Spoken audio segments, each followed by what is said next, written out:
The morning air in the Sierra Nevada mountains was always crisp, carrying the scent of pine and the promise of a new day that, for many, was synonymous with peace and renewal. But for Mark Anderson, a 38-year-old veteran wildland firefighter, the sunrise on that fateful autumn day brought with it a darkness he never imagined. Mark wasn't just a rugged, resilient man, with broad shoulders and a scar over his eyebrow that told the tale of a perilous blaze. He was also the discreet heir to a family fortune built on cutting-edge engineering and software development. He preferred the simplicity and adrenaline of his job, though. The Anderson family, through their company, Summit Tech Solutions, was one of the state's most influential, their name synonymous with innovation and, to the outside world, impeccable philanthropy.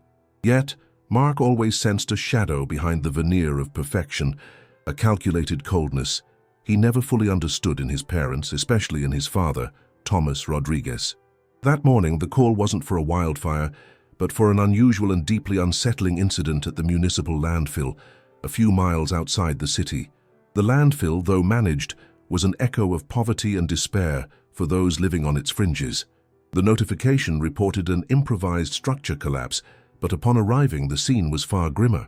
Amidst mountains of debris and the pungent smell of decay, Mark's team found a woman and a child, trapped beneath the wreckage of a shack made of tarp and plywood. The woman, pale and emaciated, barely conscious, shielded a small boy, perhaps around 4 years old, who whined weakly. Something in the woman's exhausted face, even beneath the grime and desperation, seemed familiar to Mark. A distant memory, almost a whisper in his mind. With the urgency his profession demanded, Mark and his team acted swiftly to free them. He carefully lifted the pieces of wood and canvas, his blue eyes, usually focused on smoke and flame, now fixed on the fragile figure before him. As he pulled her from the rubble, their eyes met briefly. That's when the past brutally collided with the present. "Jennifer?" Mark whispered, his voice hoarse, almost unrecognizable. The woman was Jennifer Miller, the former gardener on the Anderson estate, a gentle, reserved young woman who had vanished mysteriously nearly 7 years ago. She had been a part of his childhood, a familiar face that had faded without explanation. The shock ran through every fiber of his being. How could Jennifer, a woman he had known full of life, have descended into such degradation? The little boy, Ethan, whose name was revealed by a crumpled document found nearby, seemed a miniature version of his mother's desperation, his large, hungry eyes fixed on Mark. The medical team arrived and quickly stabilized Jennifer and Ethan. Both were severely dehydrated and malnourished. Jennifer's health was precarious, with infections and a high fever. At the local hospital, Mark couldn't bring himself to leave. The image of Jennifer, so thin her features seemed sculpted by famine, haunted him. Guilt, or perhaps the awareness of an injustice he didn't comprehend, weighed heavily on him. The Andersons always presented themselves as benevolent, but here was one of their former employees, discarded like refuse. He sat in the waiting room, the smell of antiseptic and the bustle of nurses forming the backdrop to his anguish. He considered calling his mother, Elizabeth Jones, a woman of refinement and control, who managed the family's charitable foundation with an iron fist, but something held him back. An instinct, perhaps, the need to understand what had truly happened before involving the matriarch, whose coldness he now questioned with greater intensity. Hours later, when Jennifer was a little more stable, though still extremely weak, Mark was allowed to see her. The doctor explained she would need time, but the critical condition had been managed. Ethan, meanwhile, was being cared for by the pediatric team, already showing signs of improvement with hydration and proper feeding. When Mark entered Jennifer's room, the silence was heavy. Her eyes, once bright, were now pools of sadness. "Jennifer," he began, his voice gentle, "I'm Mark Anderson. I found you at the landfill." She nodded slightly, a minimal effort. The sight of her there beneath white sheets contrasted painfully with the image of her vibrant youth tending the gardens of his family's mansion. He made sure to assure her that Ethan was safe and well. The mention of her son brought a momentary glimmer to her eyes, a spark of maternal love that had kept her alive. Mark offered help, promising he would do whatever it took to get them out of that situation. Jennifer, her voice a mere whisper, hesitated to speak. Fear was ingrained in every pore of her skin, a terror so deep it prevented words from forming. Mark sensed this and assured her he would be there, that he would protect her, and that she had no need to fear. "Jennifer, what happened? Why were you there?" He felt her story was crucial, not just to understand the situation, but to understand a dark piece of his own family. With every minute he spent beside her, the polished image of the Andersons began to crack in his mind. He saw the raw truth in Jennifer's eyes, a truth that challenged his family's narrative. The boy, Ethan, was in the nearby incubator, sleeping peacefully, oblivious to the agonizing conversation. Mark looked at Ethan, then at Jennifer, and the familiarity he had felt earlier took on a new and terrifying contour. The shape of the boy's nose, the curve of his jaw. It was something he saw every day in the mirror. It wasn't him, not exactly, but an echo of his own father. Mark's mind began to spin, the pieces of a macabre puzzle starting to fall into place. The puzzle of his parents' coldness, Jennifer's abrupt disappearance, Ethan's shocking resemblance to Thomas Rodriguez. The knot in his stomach tightened. Jennifer, sensing the sincerity in his tone, finally gathered the strength she had left. With each word, the story unfolded, a tale of cruelty and manipulation. She began by recounting the unexpected pregnancy, the panic, and the shame. She mentioned Thomas's name, the Anderson patriarch, and Mark's world collapsed. His father, the respected and revered man, was Ethan's father. The shock was indescribable, but what followed was even more devastating. Jennifer explained to Mark that upon discovering her pregnancy, Thomas had threatened her family and herself, insisting the secret remain buried. But it was his mother, Elizabeth Jones, who executed the plan of social extermination. Elizabeth, the Lady of Charity, offered a substantial sum of money for Jennifer to disappear, threatening her life and the baby's if she refused to abort and leave without a trace. She confessed that she was forced to sign documents, false acknowledgments of debt, and had her official identification stolen to prevent her from seeking legal aid. Without money, without ID, pregnant, and terrified, Jennifer fled to the only place she thought no one would look, the landfill, where she survived for nearly 7 years, feeding Ethan scraps and rainwater. Mark was petrified, unable to process the magnitude of his own parents' cruelty. The pillar of his family, the company he was to inherit, was stained with the blood of innocence and suffering. He didn't know whether he was more shocked by the revelation of paternity or by his mother's perfidy.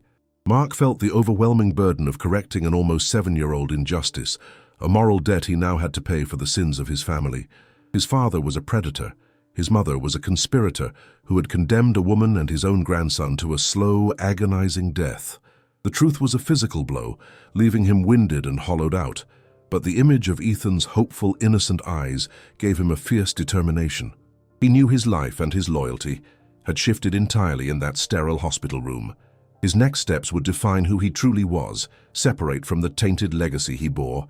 He had to be a firefighter now for his own family, fighting a different kind of destructive blaze, one fueled by lies and privilege. He gently squeezed Jennifer's hand, a silent vow passing between them. The era of silence was over. The hospital room became a silent battlefield for Mark, the place where the innocence of his life was shattered. He looked at Ethan, sleeping under the dim light of pediatric emergency, and the resemblance to his father, Thomas, was undeniable. The same dark brown hair, the determined chin. Ethan wasn't just the abandoned son of a former gardener. He was an Anderson, and that meant his mother, Elizabeth Jones, had conspired to destroy the life of an innocent woman and her own grandson, simply to preserve the facade of decency and her husband's legacy, a sexual predator. Mark's anger was cold and calculated. Unlike the rage he felt facing a wildfire, this was an internal flame that demanded justice. He assured Jennifer, who was still trembling with fear and trauma, that she was safe. "I'm so sorry. I'm sorry my family did this, but it's over. I'm going to protect both of you, and we are going to prove the truth." Mark's first action was to place discreet security at the hospital and rent a secure furnished apartment in a remote part of the city under an alias. He used his own funds, avoiding any connection to the family's accounts, knowing Elizabeth controlled every dollar with frightening precision. While Jennifer remained hospitalized to regain her strength, Mark dove into investigative work that risked everything he had built. He called Samuel "Sam" Mitchell, a former Los Angeles police detective, now an elite private investigator with a reputation for unearthing the secrets of the wealthy. Mark's order was clear. "I want everything on my mother, Elizabeth Jones, from the last 25 years. every suspicious transaction, every employee who disappeared, every document she signed in secret. Use every resource necessary. Sam's discoveries were swift and horrifying. In just 85 hours, Mark received a dossier that confirmed his worst fears. Elizabeth Jones had not only covered up Sarah's assault and subsequent forced disappearance, but the action fit into a systematic pattern of silencing. There were records of significant payments made to an obscure lawyer and a doctor at a clandestine clinic, all linked to several female employees who, over the years, had been dismissed or had vanished. The dossier contained old archived statements from at least 6 other women, young and vulnerable, whom Thomas Rodriguez had exploited and whom Elizabeth had silenced with money or threats, many of them forced to undergo unwanted abortions. The Anderson name, the symbol of his family, was a mask of horrors. Mark felt soiled for inheriting an empire built on the pain and fear of innocent women. The emotional turning point occurred when Mark, after Jennifer and Ethan's discharge from the hospital, took them to the new apartment. The boy, Ethan, upon seeing the full refrigerator and the bathroom with running water, reacted with a simple but profound joy that tore at Mark's heart. "Mom, there's light all the time?" Ethan asked, his eyes widening at the novelty of an ordinary lamp. Jennifer collapsed into tears, not of sadness but of excruciating relief that her son had, for the first time in his short life, the most basic security and comfort. Mark, sitting on the living room floor, watching them, felt an unbreakable bond forming with his half-brother and his mother. He wasn't just fixing a wrong, he was building, brick by brick, the family he never knew he needed. He enrolled Ethan in a preschool, and Jennifer, who had excelled in science in school, began an online course to update her skills in landscape gardening, focusing on sustainability. But Elizabeth wasn't an easy opponent. Her mind was as sharp as her designer suits. Sensing Mark's interference, she used her connections to launch a legal counterattack. She sued Mark for misappropriation of family funds and, worse, for kidnapping and unlawful detention of Jennifer, alleging Mark was being manipulated by an ex-thief and opportunist. News of the lawsuit reached Mark through his trusted attorney, the austere Mr. Harrison. "Your mother is cornering us, Mark. She's using her network, alleging you're suffering from an emotional breakdown due to the stress of your job." Mark's only ace in the hole was Ethan's DNA test and the evidence Sam had collected. He needed more than his father's DNA. He needed witnesses. Mark's next target was his sister, Stephanie Carter, 4 years his junior, a successful visual artist with a seemingly perfect life in Boston. Stephanie had always maintained a cautious distance from the family, but Mark knew her perfection was a shell. He saw the pain in her eyes every time they spoke of their father. The confrontation with Stephanie was inevitable and painful. Mark flew to Boston and found her in her studio. He didn't mince words. "Stephanie, our father assaulted Jennifer. Ethan is our brother, and Mom forced her to disappear and nearly starved her to death to cover up for Thomas." Stephanie tried to deny it, her paint-covered hands trembling uncontrollably. "Stop it, Mark. Don't tell those lies. You don't understand. Mom did everything for the family." But the word family sounded hollow, almost an insult. Mark then revealed something Sam had uncovered, an old medical report for Stephanie, archived and silenced by Elizabeth, that mentioned a suicide attempt around the time she was 19, shortly after a summer she had spent at the mansion. "Dad did something to you too, didn't he, Steph? And Mom forced you to be silent, to bury the pain, just like she did with Jennifer." Stephanie's wall of defense crumbled. Tears streamed down her face, mixing with the paint on her cheeks.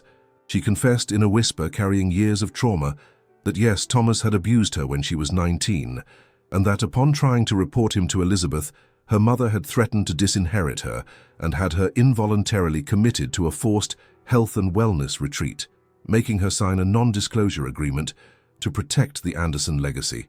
Fear and shame had consumed her for years. Mark's shock turned into bitter sadness. His own sister, a victim silenced by his mother. Stephanie, seeing Jennifer's courage and Mark's determination, found a new strength. "I'm going to testify," she said, her voice broken but firm. "I'm going to tell the truth about Thomas and what Mum did to me. I can't pretend anymore." The alliance was formed. 2 Anderson siblings, a firefighter and an artist, ready to dismantle the empire of lies their parents had built. The final piece was another victim named Michelle Lee, whom Sam located. Michelle, a former domestic helper, was one of the 6 women mentioned in the dossier who had been paid off by Elizabeth. Mark met her in a small town in Oregon and she too agreed to testify. Her fear was immense, but the prospect of Elizabeth facing justice for years of manipulation and abuse was a stronger motivator. She knew her silence had allowed the suffering of others. The collective weight of their truths, Mark's evidence, Jennifer's suffering, Stephanie's trauma and Michelle's guilt, was the only weapon that could penetrate Elizabeth's impenetrable legal and social armor. The date for the public exposure was set.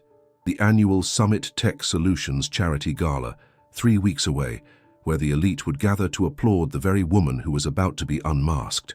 Mark knew the risk was enormous, but there was no turning back. His moral compass, once directed by firefighting, now pointed to a single word: vindication. The story of Mark, Jennifer, and Stephanie is a powerful reminder that true courage often means unearthing painful truths. It's about facing the monsters hidden behind beautiful facades. If you're feeling inspired by this fight for justice, consider subscribing to our channel. By being part of our community, you won't miss any stories of overcoming and transformation like this one. And to interact in a meaningful way. If you could write a letter to Jennifer and Ethan, what would you say to them at this crucial moment? Leave your message in the comments. The following weeks were a calculated dance of secrets and preparations. Mark, Jennifer, and Stephanie, along with Mr. Harrison, the attorney, and Sam Mitchell, the investigator, worked tirelessly to synchronize every step of the operation. The goal was not just the criminal conviction of Elizabeth Jones, but her complete exposure before the world she had worked so hard to impress. The chosen stage would be the annual Summit Tech Solutions fundraising gala, a red carpet event that would gather the state's elite influential politicians and specialized press. It would be the moment Elizabeth's mask of charity would fall, revealing the monster underneath. Mark had to continue visiting his mother at the mansion, sustaining the charade that he had given up on helping the thief Jennifer. Elizabeth, convinced of her victory, was radiant and condescending, which only served to fuel Mark's cold fury. On one of these visits, Elizabeth, as she served him an expensive wine, expressed her relief. "I'm so glad you came to your senses, dear. People like Jennifer only want to destroy what we've built. You know, your father's legacy." The cruel smile on her lips crystallized Mark's determination. He knew what he was about to do was the only way to honor his father's true legacy, the legacy of his victims. In the secure apartment, Jennifer, under intensive therapy and nutritional support, was flourishing. She had regained 35 pounds and the light in her eyes had returned. Ethan, enrolled in preschool and enjoying a normal childhood, was his mother's driving force. Jennifer devoted hours to her online course, but spent more time rehearsing what she would say on the night of the gala. Mark and Stephanie prepared her, not to fight, but to speak the truth with dignity. "You are not a victim, Jennifer," Stephanie told her. "You are a survivor and the living proof of her failure." The night before the event, Jennifer looked at the sleeping Ethan and felt a peace she hadn't known for almost a decade.